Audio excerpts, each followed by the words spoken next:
Hey guys, and welcome back to another episode of the Live Courageously podcast. Today I'm so excited to start talking about something very interesting that I actually saw a post about on Facebook the other day. It was this image of a shark, and it was in a fishbowl. I don't know if you guys have ever seen it, but I had never seen it before until this day that I happened to just scroll past it on Facebook, right? And it was the shark, and it was in this fishbowl. And basically the caption underneath it was like, sharks can grow as big as their environment. I believe that's what it said. And in this fish tank, this shark was only about 8 inches because its environment was so small that it couldn't grow any bigger than the environment that it was in. But in the ocean, they can grow up to like 8 feet, potentially even more, because they're in a bigger environment. They're in a new environment that allows them to grow. And it got me thinking. I was like, you know what? That's so true. If you're in an environment where you aren't able to grow and you're not able to learn, then you're never going to outgrow that environment. This happens a lot in like people who are in small towns, which I personally am from a small town. And if you just get stuck in that small town and you never leave and you never go and experience the world, you're always just going to be confined to that environment that you're in. And this became so true for me personally whenever I was going into college for the first time. I was someone who wasn't probably the most open-minded person. I was in a toxic relationship during my high school years, so I didn't have a lot of room to really think outside of the box. I didn't have a lot of room to really grow and learn and try new things because I was stuck with just the same person and I was stuck in the same routine of everyday life, that I just didn't have enough variety and didn't have enough things to really think about and to grow upon because I was just stuck. I was stuck in this small, closed-minded environment where I wasn't able to grow. But that all changed whenever I went to college. Let me tell y'all, college was terrifying to me. Like I was excited to go. I was excited of all the amazing things I was going to able to experience. But at the same time, for me, when I was going into college, I was still in that toxic relationship.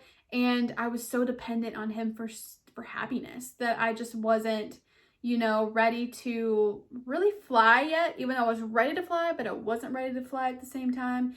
I don't know if anybody, for the people who are listening and or watching and they've been in a toxic relationship, you know what I mean? Like you just feel like you want them there all the time, but in the back of your mind, you need to kind of step forward and step out into things that you want to do. But at the same time, that person is keeping you from doing that. But at the time, I didn't really realize that. But let me just say, I've learned since then. But I got into college and just the amount of things that I was able to learn and I was able to just take and grow my knowledge base and meet new people that had different perspectives on life was just incredible. I became a resident assistant during my sophomore year of college, which I think is one of the things that saved me in a lot of different ways. It saved me from that toxic relationship because at first I didn't really have a whole lot of friends and I didn't have a whole lot of people to go to or feel secure and feel not lonely, that I just wasn't going to get out of that situation because I knew that I had my toxic relation I had my boyfriend. At the time I didn't realize it was toxic, but thinking back on it, that's all I had that made me happy and maybe semi-happy, I guess you could say. But when I got into that RA position, I then gained 22 new best friends. It was absolutely incredible. And when you're a resident assistant and you're in a college makes you just think outside of the box. They make you think more about who you are and who other people identify with, because there was just so many things that I had never even thought about because I came from such a small town and nobody really talked about these types of things. First of all, like pronouns. This is actually a really funny story. I got this sheet of paper. I don't remember really what it was for. I think it was like just your intro paperwork for your AD or your community director and assistant directors to get to know who you are and that kind of thing. And they were putting all of these different things down that you need to write, like your name, your email, like all that good stuff. But then pronouns were on there, and I had never heard of what that meant. I didn't know what that meant.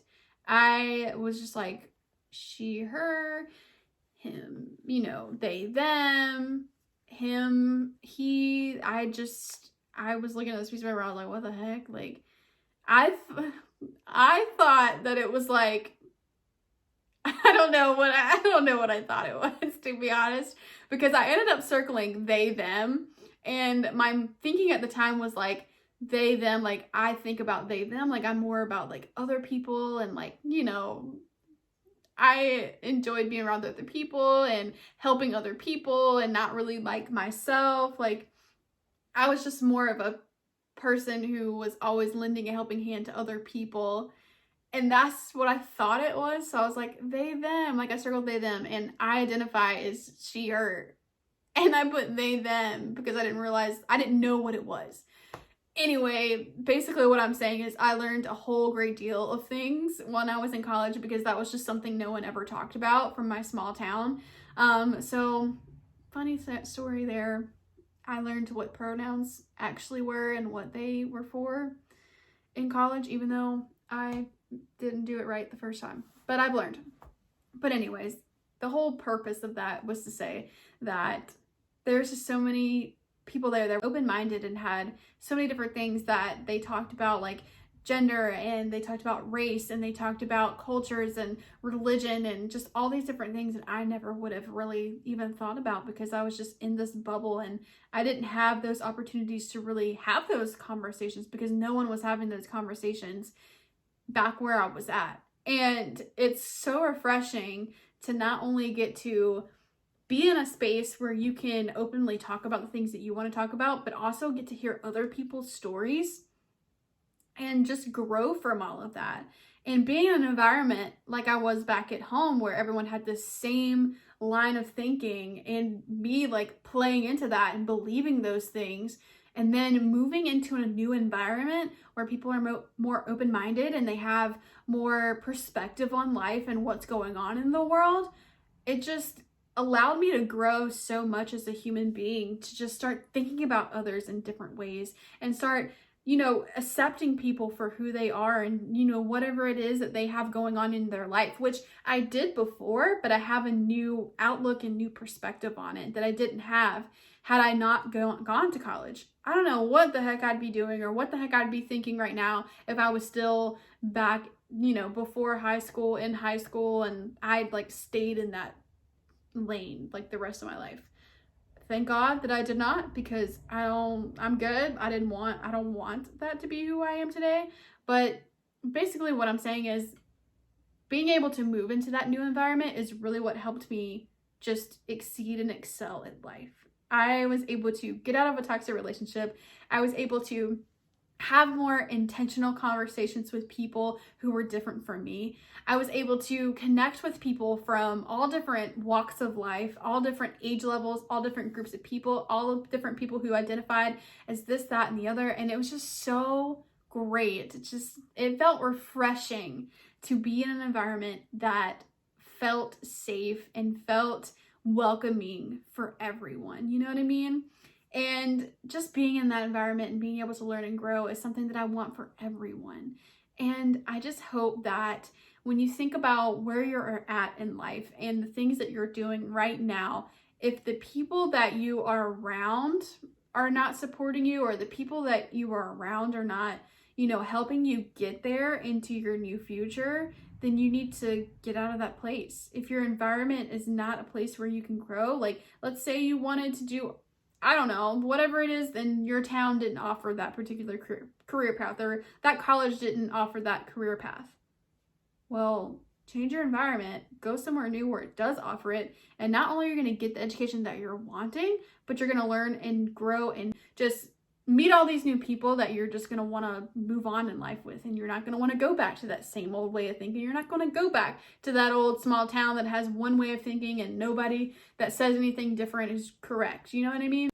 needless to say is that you need to get away from the things that are holding you back in life. And that can be in your environment, it can be the people in your life, it can be your way of thinking. There's just so many things that you need to think about and see where you're at and what are the things that you need to do to start propelling your future forward and not getting held back from all of those things. So today, if you loved this episode and you found something interesting, please share it with your friends on social media. You can screenshot this episode, share it on Instagram, on Facebook, wherever you are. I would love to have you tag me in that so I can reshare it and connect with you in any way that I can. And I'm so excited that you're here. Thank you so much for watching, and I will see you guys next time on the next episode.